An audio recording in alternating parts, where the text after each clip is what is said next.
Colorado frontier, October 1892.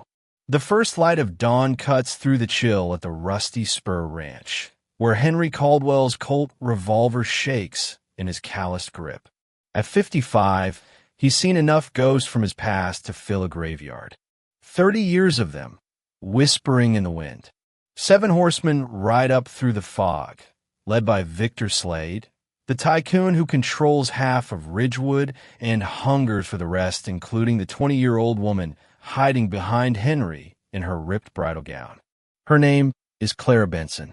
Last night, she was meant to wed Slade. Instead, she fled to Henry, the one spot she knew she'd be safe. Slade's shout pierces the quiet. "Caldwell, hand over my fiancée, or we'll drag her out past your corpse." Henry's teeth clench. The girl's breath is hot on his neck, her hands gripping his shirt tight. This is how feuds ignite, not with armies or elections, but one man stand to shield what he cherishes, even if that love skirts the edges of right and wrong. What choice will Henry make? Has he already crossed a line he can't uncross? Henry Caldwell hadn't always been a shell of a man, scraping by on 800 acres of Colorado wilds. Back in the day, he was Captain Henry Caldwell, Confederate cavalry, storming Union positions, defending towns from Comanche raids, returning to a wife whose laugh lit up the room and a daughter who called him daddy. Then in 1880, scarlet fever hit. In 2 weeks, he laid them both to rest. That's when he staked out the Rusty Spur, ranch not for fortune, just to endure, rising at dawn to wrangle cattle until fatigue drowned out the nightmares. The town of Ridgewood sprouted up 8 miles east. Henry steered clear mostly. When he did show, folks muttered about the guy who never cracked a grin, the specter who'd quit on life but hadn't keeled over yet. For years dragged on like that, 4 years of solitude, until the afternoon Clara Benson's wagon busted an axle on the trail to Boulder.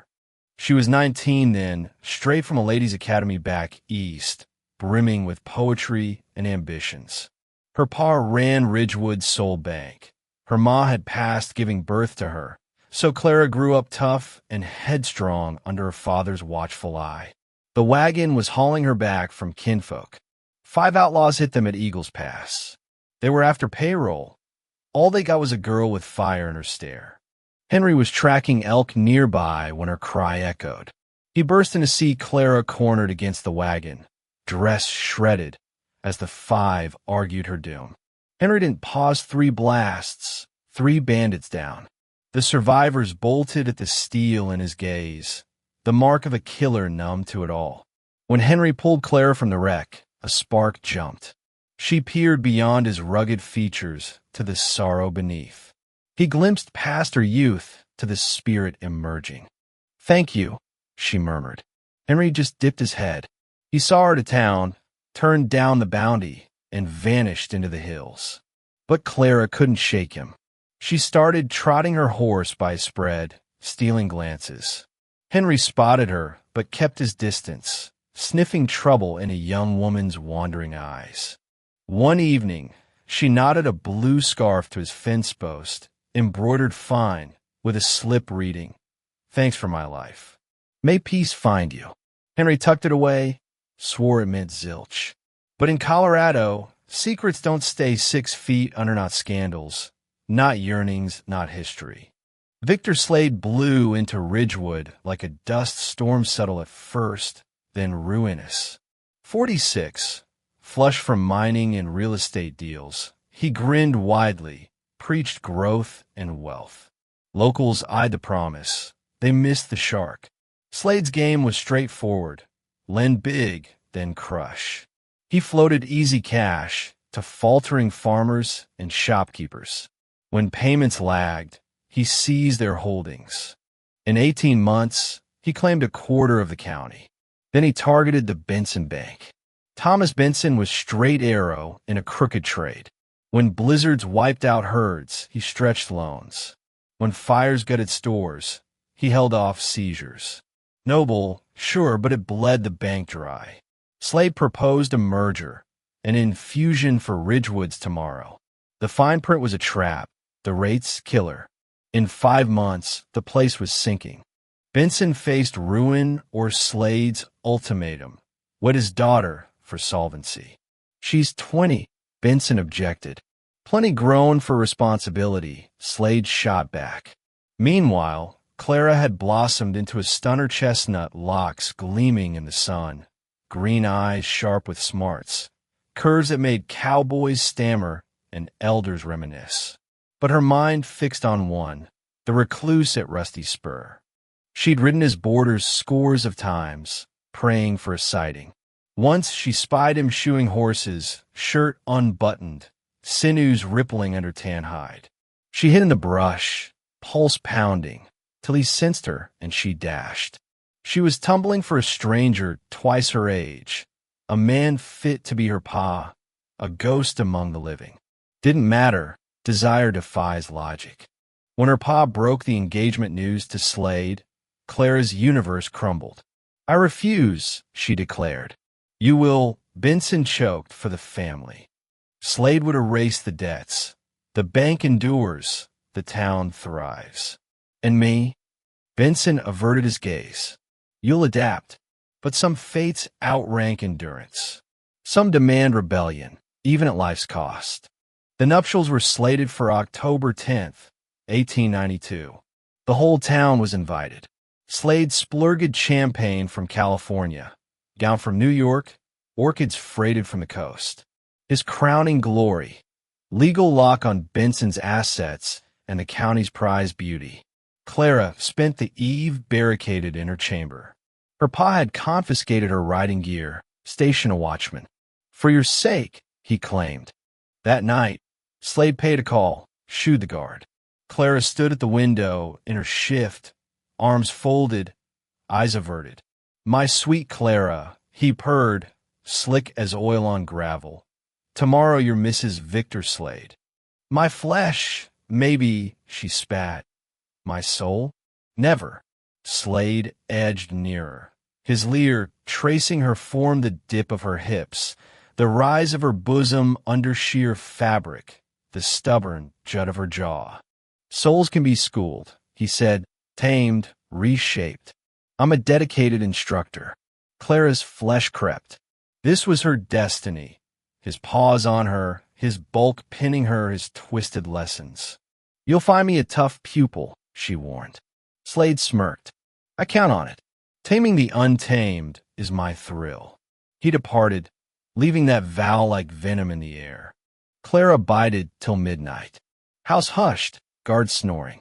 She shed her shift, donned the trail clothes stashed under the bed breeches, blouse, boots. She resembled the free spirit pre-duty's chains. The window slid open quietly. The pine limb held. Earth cushioned her drop. Her mare, Starlight, stood ready in the barn. Clara was the finest rider around. Tonight, she shone. She galloped fiercely through shadows, toward the sole man who'd ever sparked safety in her. But safety, like passion, carries a toll sometimes in blood. Henry caught the hoofbeats at 3 a.m., snatched his colt, peered out. A slim rider neared, expert in the saddle. His breath hitched, spotting the horse. Clara Benson swung down in his yard, bridal gown tattered from the flight. Moonbeams lit her tresses, her heated cheeks, the raw resolve in her gaze. Clara. He cracked the door, gun steady. What in God's name? I couldn't wed him. Her tone cracked. Won't. Henry holstered, stepped forth. She trembled in the mild night dread. Rush, deeper urges. Your pa'll be frantic. My pa traded me. Fury flared, like a prize heifer to bail his bank. And you chose here? No other haven. She inched closer. No one else I trust. Henry's mouth was parched. Up close, her scent enveloped him, the throb at her throat visible, echoing that wagon day-like he was redeemable. Can't aid you, he muttered. This ain't proper. Proper's marrying a snake? Being his chattel. Her palm met his chest. Henry, you've haunted my thoughts since the rescue. I've circled your land, yearning for you. I've fantasized about your touch. Stop. But she pressed on, tiptoes, lips brushing near. You sense it too, the draw, how you eye me when you think I'm blind. Henry's restraint was a levee buckling. 30 years alone, for of mourning, months eyeing this girl-turned-woman, knowing he shouldn't crave. The levee burst. His arms circled her waist. She yielded, gasping. Her mouth was tender, fervent, flavored with urgency and faith. They stumbled indoors, kiss unbroken. Henry booted the door shut, backed her to it. Her fingers fumbled his buttons. He grazed her throat with kisses. Certain, he rasped on her flesh. Dead sure. Her gown's fasteners were endless. His hands quivered, undoing them.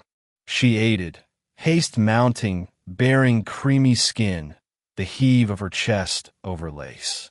Henry hoisted her, bore her to the bedchamber. She was featherlight, sun-hot. He placed her on the blanket his late wife stitched, then halted. Can't. Clara rose, lace slack, locks tousled. Wrong's a world, dictating a 20-year-old can't pick her love. Wrong's creeps like Slade owning folks. She tugged him near. I pick you, Henry Caldwell. This. Lips fused anew soft, then ravenous. Henry's palms charted her like holy ground, reverent, starved, fearing evaporation. Clara's digits undid his belt, her caress igniting. 30 years' woe and void incinerated in her heat. They synced like partners eternal. Henry kissed every contour, evoking her arches and sighs that maddened him. His shirt shed, her lace followed. Flesh to flesh, pulses sinking. Please, she breathed, no more delay. Henry's poise was shattered. Hands loosened her underthings. She urged, frantic for wholeness, to claim and be claimed. Mere moments from the brink when Henry stiffened. Hoofbeatsman-y, charging. Clara sensed his rigidity. What? Henry was arming up. They tracked you. Through the pain, Slade's bellow, rage-fueled. Caldwell, she's mine, zend her. Clara clutched the sheet, terror-wide eyes. So near to bliss. Henry dressed swiftly, the warrior surfacing. Stay put. Whatever goes down, don't emerge. Henry, he kissed her brow, tender amid storm. If I fall, grab my steed, bolt to Wyoming. Don't return. Not without you. You must. His gaze distant, odds weighing. Caring for my kind brings pain. But some pains merit it. Some risks, too. Some clashes once sparked, and only in resolution. Sunrise gilded the rusty spur when Victor Slade and his 7 encircled the cabin. Henry fronted his porch, Colt ready. He'd beaten steeper odds in the war, but the stakes had never been higher. Slade, he hailed, you're on my land. Retrieving theft. Slade perched regally, scanning his realm. My bride strayed. She chose. She's 20 muddled. Slade's grin iced. You exploited that, no doubt. Henry's trigger finger itched. Watch your tone. Or what? Murder joins your sins.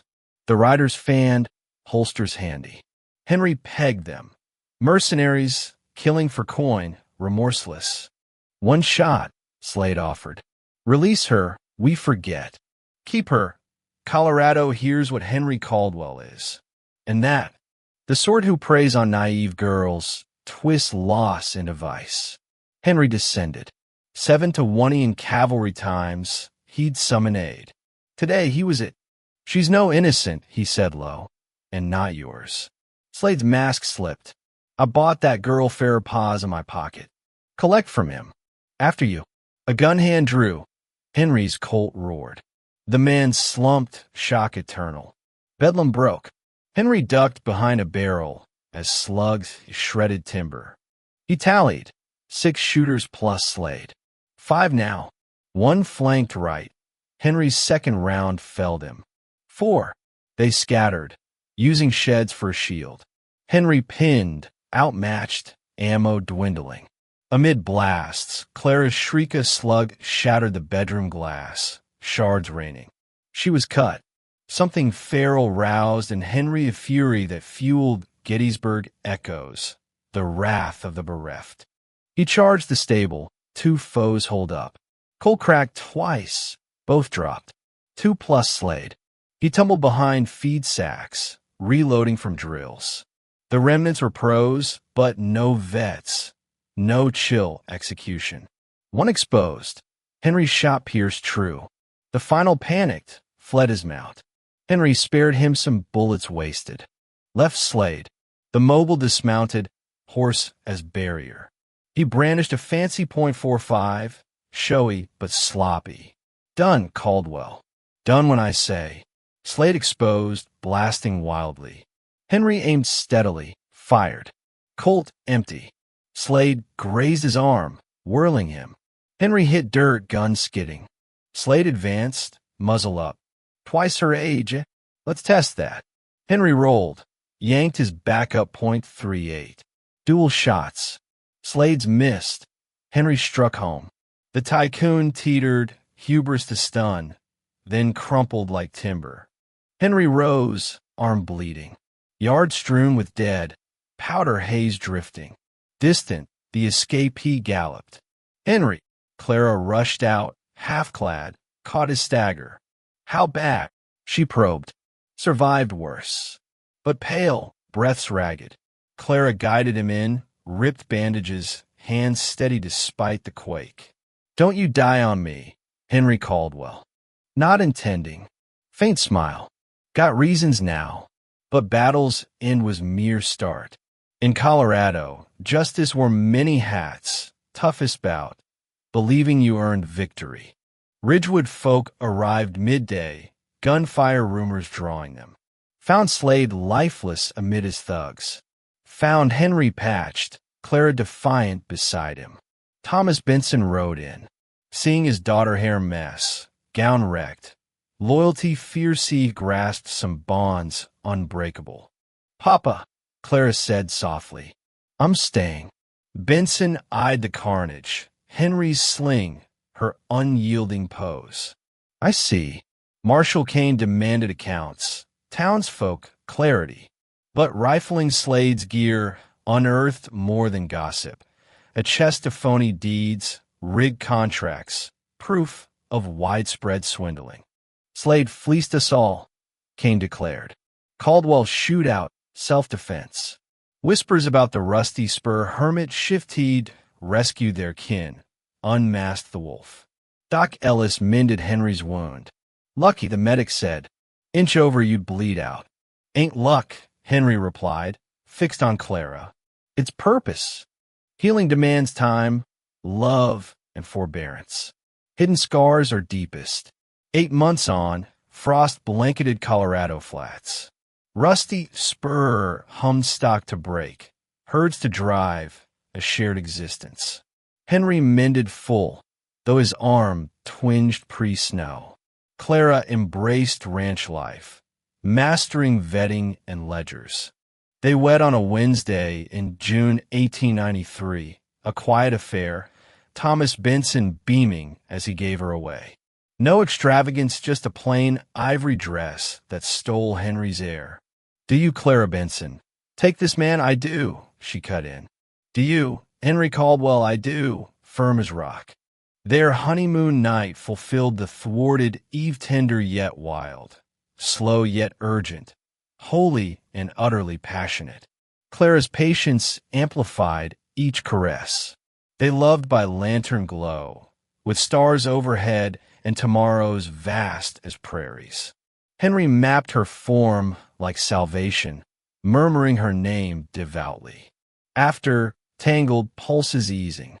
Regrets, Clara queried. Taking me battling? Henry pondered his first wife in Ridgewood soil. Daughter who be 13, silent grief years. Then her vibrant, lovely, ardent for a scarred vet. None. Beyond, gales swept the range. Within, 2 souls, odds-defying, plotted a future proving love ignores calendars, eras, conventions. The frontier forged by defiers of impossible. Henry Caldwell and Clara became Ridgewood lore, Testament hearts outsmarting heads on survival needs. What do you think about this tale of forbidden love and frontier justice? Drop your thoughts in the comments below. Do you side with Clara's choice despite the age gap, or does it rub you wrong? Share your stance and let's discuss.